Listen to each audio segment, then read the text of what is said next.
Tim Wheeler. BBC Radio Northampton. And I think we can go live to Kettering now. Kieran Smith, are you there? I am here. Can you hear me better? Yeah, we can hear you much, much better. Excellent work. Excellent work. Ah, the joys of mobile phones. Kieran, thanks so much for coming on the programme. Your voice is amazing and your sound is really, really special. So I'm looking forward to playing both some of your music tonight and some of your band's music, Bad Money, as well. I have to ask my first question, ask everyone, have you had your dinner and was it any good? I have had my dinner, and it was a special dinner because when you cook all week, sometimes you've got to go for something special on a Friday. So Absolutely. We've had a certain Portuguese peri-peri takeaway tonight, and it was good. A Portuguese peri-peri takeaway. I'm guessing that was a Nando's. You're being very, it was a Nando's, yeah. You know, it was really good. We're grown-ups on the show. Everyone knows there are lots of other peri-peris available, but I'm pleased you enjoyed it. Good stuff. Now, listen, I've got to start with this because everyone's had a really desperately difficult year for a whole load of reasons, but you've just had a year that has been more desperately difficult, I think, than most. And I know it's had an impact on the songwriting that you've done of late.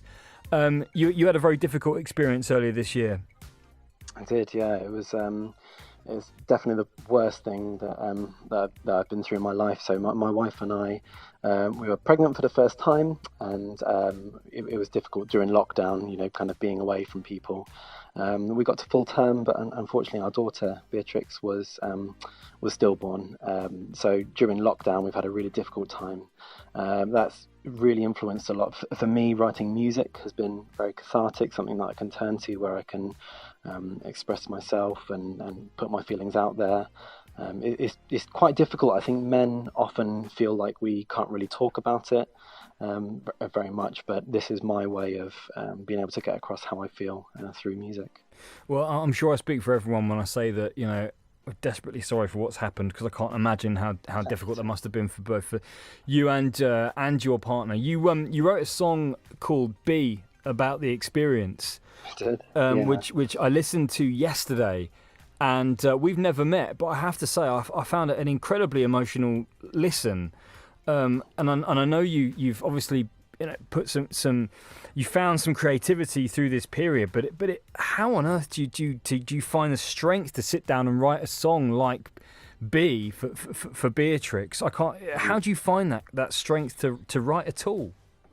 I think people tend to express themselves in different ways, don't they? And where my wife is really comfortable sitting around with friends and talking about exactly how she feels and the difficult moments and how to deal with that. And my way of being able to do that, I think maybe I feel uncomfortable talking deeply about my feelings, but being able to sit down with an instrument and write exactly how I feel and getting rid of words and starting again and changing things until I feel like I've got the right message that I want to put out, and I'd go over it 1,000 times until I feel this is ready, this is how I feel, and this is what I want to put out there, and then I put it out there for everyone to listen to. So it's often difficult, like I say, with men for expressing our feelings, and this is my way that I can get something out there.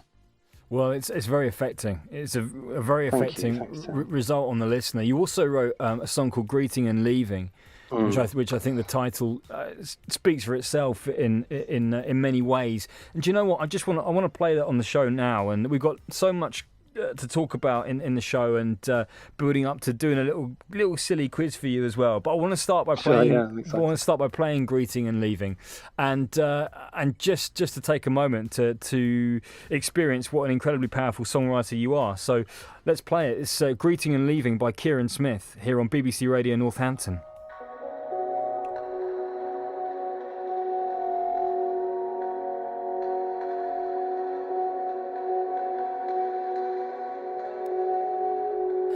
Close the door and keep her home. She's with me. She's not alone. Baby, my girl, so pink and new.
Greeting and Leaving by Kieran Smith here on BBC Radio Northampton. Kieran, is a really beautiful track. There's something incredibly haunting about everything you write, and irrespective of the subject matter, of course, we know what that one's about. But there's something ethereal about your style, and I just wonder where that comes from, what your musical inspirations are. Yeah, thank you. Thanks for that. I really appreciate you playing the track. It means so much to for people to hear it and for it to be out there. I've been absolutely in love with the music of Sufjan Stevens, particularly recently, and Bon Iver. People like Sufjan Stevens, there's so many different genres that he approaches and so many different atmospheric kind of soundscapes that he can build within tracks. And I set myself a mission at the start of lockdown to cover a full album of his. I got about halfway through so far. But that's very ambitious. I mean, covering the full album of any artist is ambitious, but particularly someone as dense as Sufjan Stevens. Yeah, and I mean, just being able to put the tracks onto my computer and being able to say, how does he get that sound? What is that sound? Why is that so nice? And I think I've learned a lot from trying to make the sounds that other people make that I just find really beautiful, and then those become an influence on my music, because I think I know how to make this beautiful soundscape. I know how to do these atmospheric backing pieces now, just from trial and error, really. You've also, of course, got the company of Bad Money. I saw you tweet, I've joined a boy band. We're called Bad Money, with some very cool promotional photos. When did Bad Money become a thing? So Bad Money became a thing very recently as well. Over the past few months, my friend Tommy and I, who's another Northampton local, have joined. So it was my friends Ben and Jacob who set it up as a little duo, and it started doing really well. They got offered a live gig for BBC Introducing, and I'd been helping with a couple of things here and there. They asked Tommy and I if we could go along and be their live bands, and we went along and performed, and it went great. It went really well, and they said, do you just want to be a part of the band? And since then, we've been writing together and sending each other stems all over the internet, and it's been such a completely pole opposite project to what I'm working on solo. If I'm writing all these sad, really expressive songs on my own, I'm writing these fun, jaunty, exciting, dance your heart out kind of music with Bad Money. Well, I guess that's what life's about, right? And no one is just into one thing. Everyone, expresses himself in a myriad ways. So we're going to play a bit of Bad Money. We're going to play a track called Tell Me, which is a complete change of pace for the programme. Yeah, it really is. It's a great track. Is there anything you want to say about it before we listen? Just to nod your head and tap your foot and get into the mood of the song. I think we can do that for you. Here we go, Bad Money.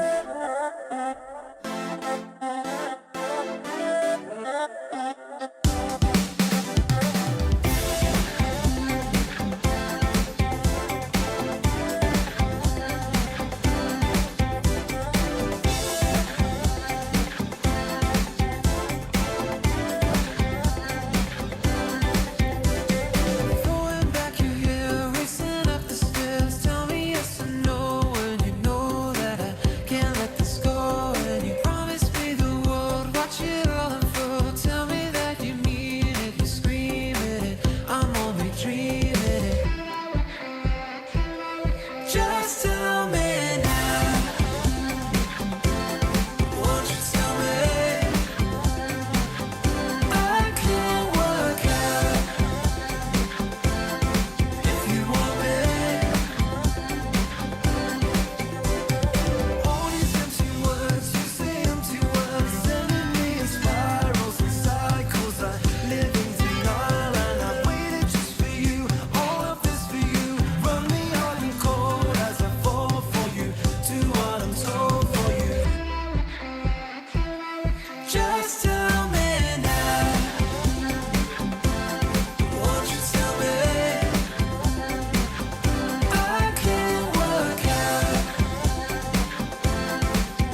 terrific. Tell Me by Bad Money. Good stuff.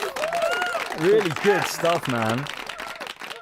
Thanks so much. I'm glad you like it. Like you say, pole opposites. It takes a lot of guts to play both those tracks back to back. Well, you know, it's what we're here to do, man. I love hearing what goes on across the county in the bedrooms and, you know, via Zoom and all the various things that have been going on. It's terrific that talented people like you and your colleagues in Bad Money are still able to put stuff together that sounds as cool as that. It's really, really good. It's got a great kind of contemporary 1975 vibe to it, if you know what I mean. So just really, we're all big fans of 1975 and Pale Waves and all that old pop, indie pop kind of thing. Yeah, we love that. It's great. And, you know, next year when things are looking up and you've got the opportunity to go out and play some more gigs, you know, it's going to go down really, really well. So hopefully it's going to be the summer of our lives, right? Hopefully, I've really got my fingers crossed for it. Yeah, well, things have got to get better, and I've got my fingers crossed for you.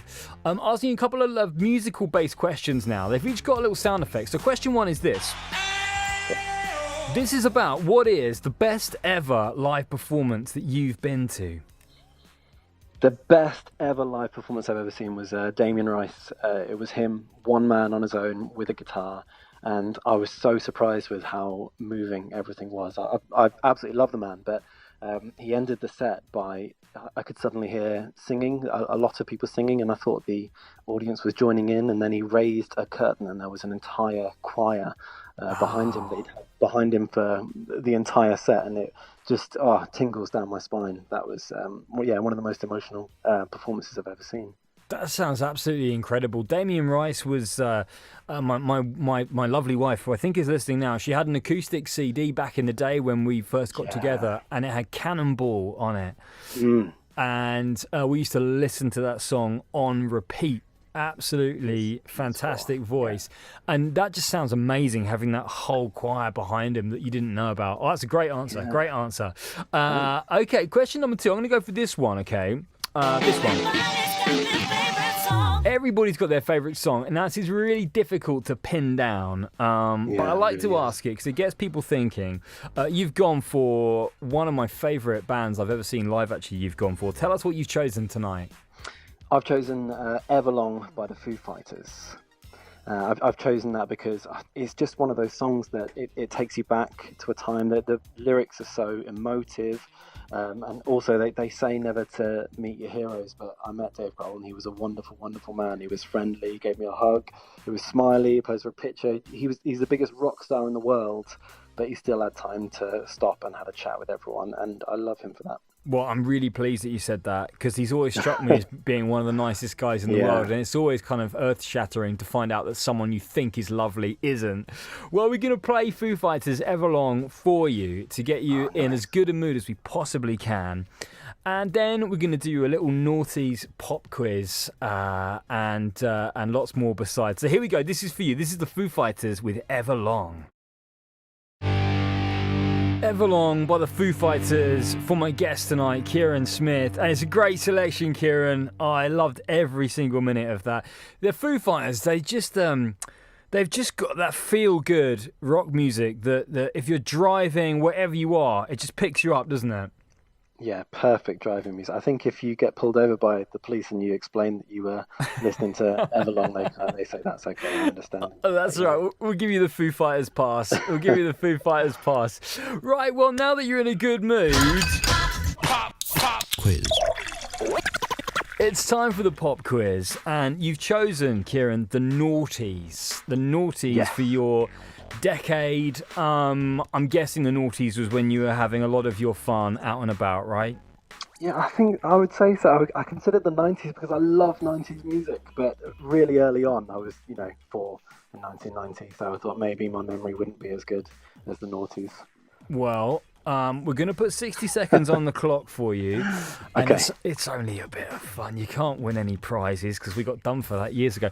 So 60 seconds on the clock. There's going to be 6 questions. If you don't know the answer, just say pass and we'll try and squeeze it in before the end, all right? So, Kieran Smith on the noughties. Here we go. Question 1. Which Daniel had a one-hit wonder in 2001 with I've Got to Get Through This?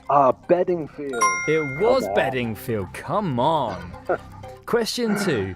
Which iconic British boy band released a comeback single called Patience in 2006? Take That. It was Take That. Excellent. Question three. What did Katy Perry tell us she kissed in her number one single from 2008? A girl. It was a girl. Question 4. Whose debut single in 2005 was I Bet You Look So Good on the Dance Floor? Arctic Monkeys. It was the Arctic Monkeys. Oh. Right, we're on to question 5. Doing very well here. Question 5.